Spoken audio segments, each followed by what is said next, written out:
हर कहानी कुछ कहती है। आइए सुनते हैं आज की कहानी क्या कहती है। ये कहानी लिखी है योगेश मित्तल जी ने। कल्लो की सलवार। कल्लो का नाम यूं ही कल्लो नहीं पड़ा था। जब वो पैदा हुई तो इतनी काली थी कि उसकी माँ चमेली और बाप चंदू को दूसरा कोई नाम नहीं सूझा। अब हालात ये थे कि सारे मोहल्ले में लोग उसे काली कलूटी कहकर चिढ़ाया करते थे और लोगों द्वारा काली कलूटी कहने से कल्लो बुरी तरह चिढ़ जाती और अक्सर यही सोचते कि भगवान उसे इस दुनिया से उठा क्यों नहीं लेता। चंदू एक छोटे से गांव वीरगढ़ में रहने वाला मामूली कहार था। शादी ब्याह में दुल्हन की तथा अन्य दिनों अमीर पैसे वालों की पालकी ढोने का काम करता था। उसके साथ उसके अन्य साथी तो पालकी ढोने के अलावा खाली दिनों में खेतों में मजदूरी कर लिया करते थे, लेकिन चंदू को तो पालकी ढोने के अलावा कोई काम आता ही नहीं था। वो अकेले तो कर ही नहीं पाता था। चंदू की पत्नी चमेली शरीर से खूब चुस्त तंदुरुस्त थी। वो आसपास के घरों में झाड़ू पोछा चौका बर्तन करके लोगों से इतना तो पा ही लेती थी कि अपने पति और अपना खर्चा उठा ले। लेकिन कल्लो क्या पैदा हुई, उसके काम ही छूट गए। बात तब की है जब शहरों में घोड़ा गाड़ियां, बग्घी और गांव में बैलगाड़ियां और खच्चर से बोझ ढोने और सवारी का काम किया जाता था। चंदू के पास भी एक बैलगाड़ी थी जिसके बैल चंगू और मंगू चंदू और चमेली के बहुत प्यारे थे। लेकिन जैसे जैसे कल्लो बड़ी होती गई, घर के खर्च बढ़ते गए और दाल रोटी की खातिर एक दिन चंदू को अपने बैल बेचने पड़े और देखते ही देखते कल्लो शादी के लायक भी हो गई।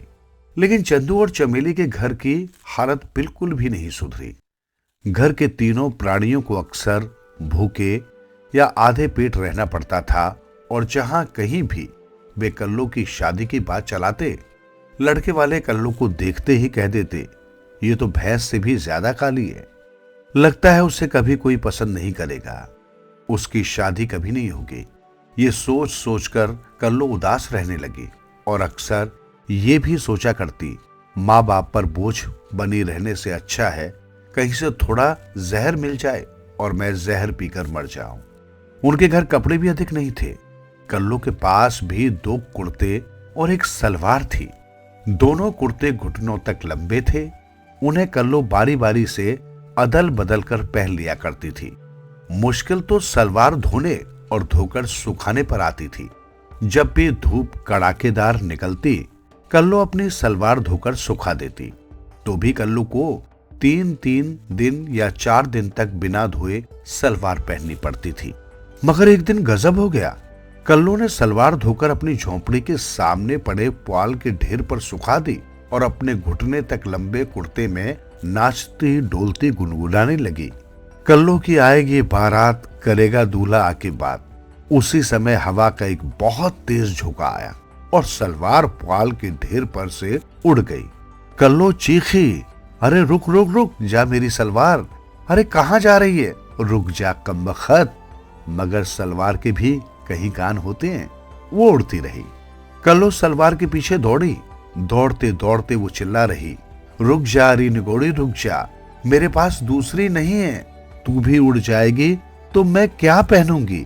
कल्लो चीखती चिल्लाती रही मगर सलवार भी बदस्तूर उड़ती ही रही। हवा भी रुकने का नाम नहीं ले रही थी। एक बार चली तो बस चलती ही जा रही थी। कल्लो को पता भी न चला कि वो दौड़ते दौड़ते गांव की सीमा के आखिरी छोर पर स्थित जंगल में पहुंच गई है। वो चौंकी तब जब उसके कानों में एक भेड़िए की गुर्राहट गूंजी। कल्लो ने ठिठक कर रुकते हुए देखा, उसकी सलवार एक भेड़िए की पीठ पर जा गिरी है और वो भेड़िया बुरी तरह कराहते हुए अपनी लाल लाल आंखों से उसे घूर रहा है। डर तो बहुत लगा कल्लो को, लेकिन वो अपनी सलवार लिए बिना घर भी नहीं लौटना चाहती थी। इसलिए उसने भेड़िए के आगे हाथ जोड़ दिए और विनम्र स्वर में बोली, मेरे प्यारे भेड़िए भाई, मेरी सलवार उड़कर तुम्हारे पास आ गई है, मुझे मेरी सलवार दे दो, मैं अब के भाई दूज पर तुम्हें टीका करने आऊंगी। भेड़िया कराहते हुए बोला, तूने मुझे भाई कहा है बहन, तो मुझे एक तकलीफ से मुक्ति दे दी।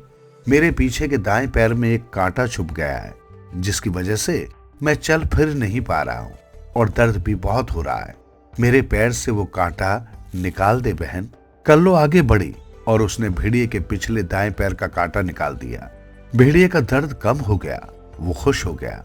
उसने कल्लो से कहा, बहन तुमने मेरा दर्द कम किया है, इस खुशी में मैं तुम्हें कुछ देना चाहता हूँ। कहकर भेड़िए ने एक पेड़ के पास पैर से खुदाई करके एक लाल पोटली निकाली और कल्लो को दे दी। कल्लो पहले भेड़िए की पीठ से अपनी सलवार उठाना चाहती थी, किंतु भेड़िए के रोकने पर रुक गई। भेड़िए से पोटली लेकर कल्लो ने उसे खोलकर देखा। लाल पोटली में स्त्रियों के पहनने योग्य बहुत ही खूबसूरत गहने थे। कल्लो ने वे गहने पहन लिए।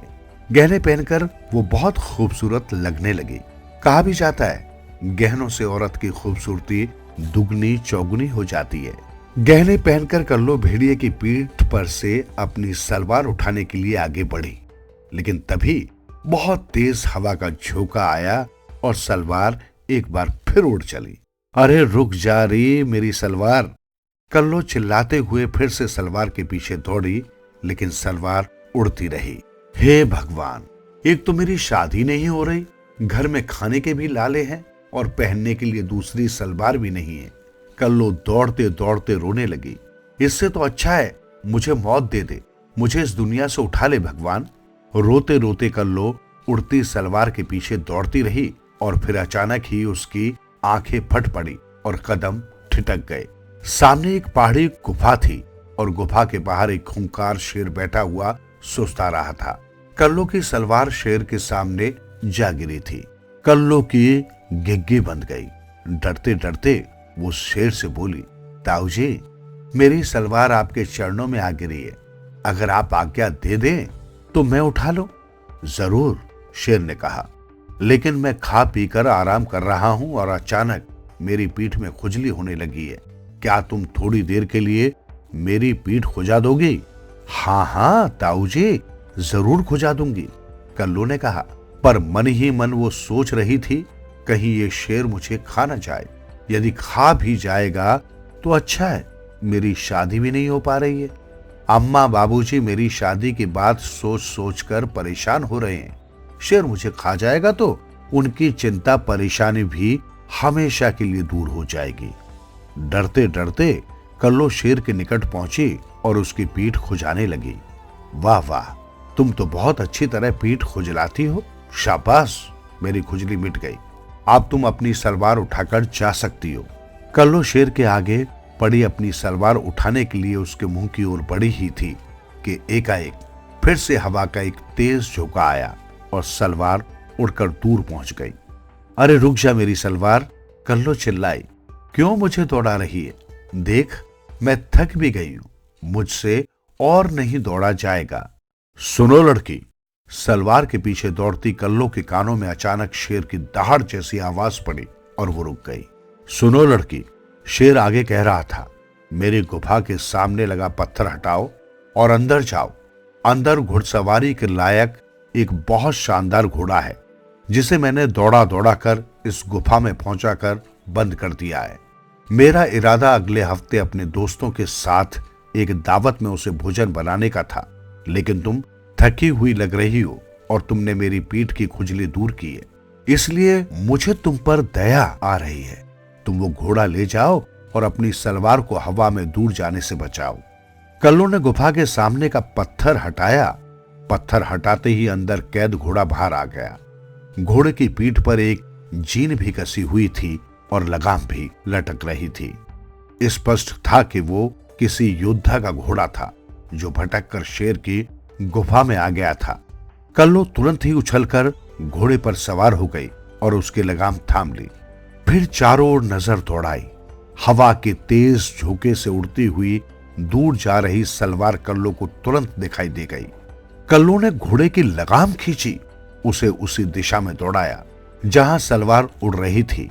उसकी सलवार उड़ते उड़ते आगे आने वाली एक नदी तक पहुंच गई और वहां नदी किनारे पड़े बहुत से वस्त्रों के ढेर पर जा गिरी।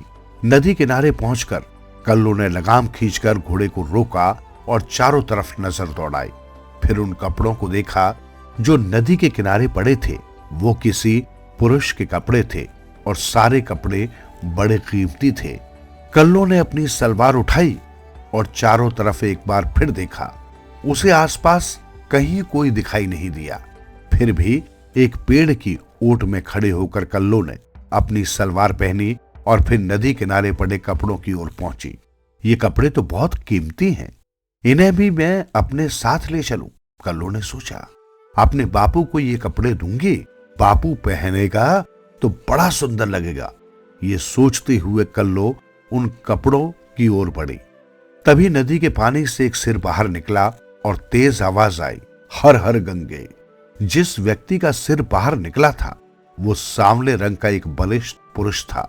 नदी से बाहर सिर निकालते ही उसकी नजर कल्लो पर पड़ी और घबराई हुई कल्लो को उसने देखा तो देखता रह गया। तुम कौन हो सुंदरी?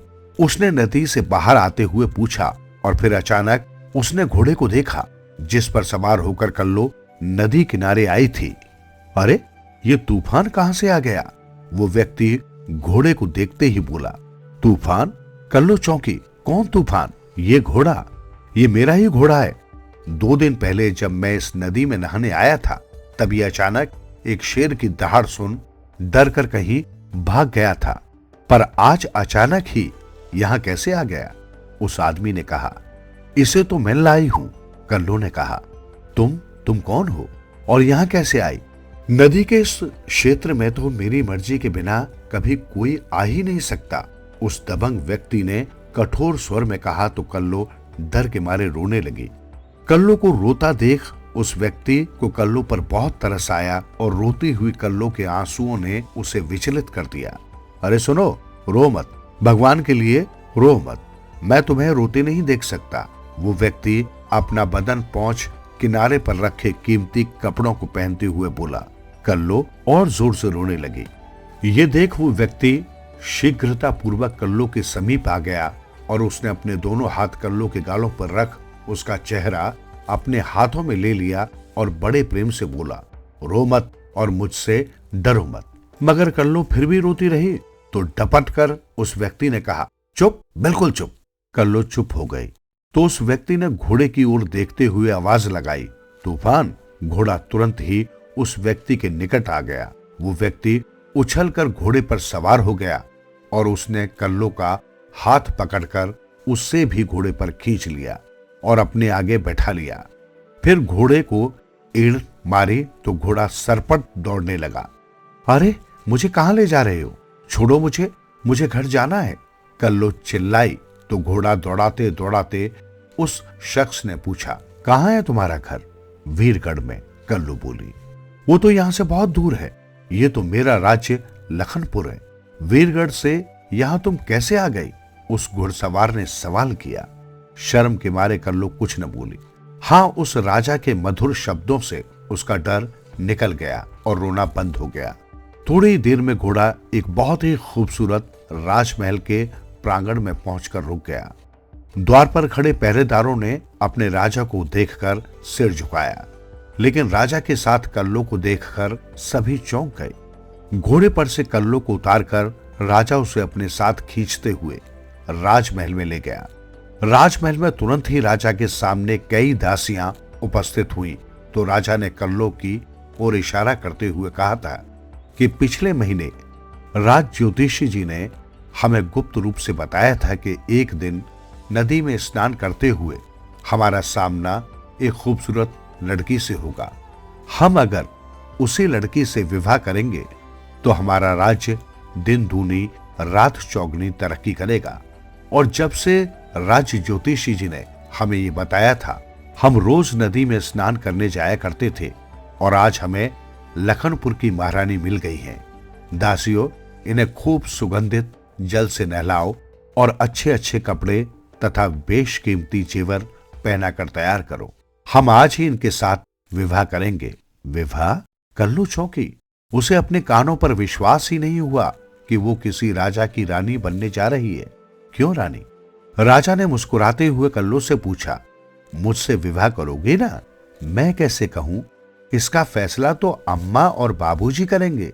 कल्लो शर्माते हुए बोली, तो बताओ, कहाँ है तुम्हारी अम्मा और बाबूजी? राजा ने पूछा। वीरगढ़ में, कल्लो ने कहा। लखनपुर के राजा ने उसी दिन अपने आदमियों को वीरगढ़ भेजा और राजा के आदमी चंदू और चमेली को ढूंढकर लखनपुर ले आए। फिर एक बेहद शुभ मुहूर्त में बड़ी ही धूमधाम से कल्लो और लखनपुर के राजा का विवाह संपन्न हुआ। विवाह की पहली रात कल्लो का घूंघट उठाकर राजा ने उससे कहा, रानी जी, आज से हम तुम पति पत्नी हैं। आज तुम हमसे जो चाहे मांग लो। मैं क्या मांगू? कल्लो बोली। मुझ जैसी काली कलूटी को आपने पसंद कर लिया, मुझे तो विश्वास ही नहीं हो रहा। कुछ दिन पहले तक तो मैं रोज मर जाने की सोचा करती थी और सोचती थी, मुझ जैसी काली कलूटी को कभी कोई पसंद नहीं करेगा, मेरी शादी कभी नहीं होगी। पागल। राजा ने कल्लो को सीने से लगा लिया और कहा, मेरी प्यारी रानी, ईश्वर ने इस संसार में जिसे भी पैदा किया है, उसके खाने पीने रहने सबका वही प्रबंध करता है, और जिसे वो पैदा करता है उसके जीवन साथी को भी सही समय पर इस धरती पर भेज देता है। मेरी प्यारी रानी, ईश्वर ने तुम्हें मेरे लिए इस दुनिया में भेजा था, तो किसी और से तुम्हारा ब्याह कैसे होता भला? अब कभी मरने की बात दिल में न लाना। चलो अब बताओ, आज की रात तुम्हें मुझसे क्या उपहार चाहिए? कुछ नहीं, कल्लो ने कहा। नहीं, कुछ न कुछ तो तुम्हें मांगना ही होगा, राजा ने कहा। कल्लो ने बहुत सोचा, फिर बोली, अम्मा बाबूजी को तो आपने यहीं बुला लिया है, पर मुझे चंगू मंगू की बहुत याद आती है। चंगू मंगू? राजा ने आश्चर्य से पूछा, ये कौन है भला? हमारे 2 बैल थे, कल्लो बोली। मुझसे बहुत प्यार करते थे। राजा हंसा और गहरी सांस लेकर बोला, फिर तो तुम उन्हें भूल जाओ। मैं हमेशा तुम्हें इतना प्यार करूंगा कि चंगू मंगू तुम्हें कभी याद भी नहीं आएंगे। साथियों, जिस ईश्वर ने हमें इस संसार में भेजा है, उसने हम सब के लिए कुछ न कुछ पहले से ही निर्धारित किया होता है। अगर हमारे शरीर में अथवा हमारे जीवन में कोई कमी है, तो हमें उससे निराश नहीं होना चाहिए। निराश होकर अपने प्राण गंवाने के लिए भी नहीं सोचना चाहिए, क्योंकि उस विधाता ने हमारा भविष्य कितना खूबसूरत लिखा हुआ है, ये हम तभी जान सकते हैं जब उसकी दी हुई जिंदगी को धैर्य और इत्मीनान से खुशी खुशी जिए।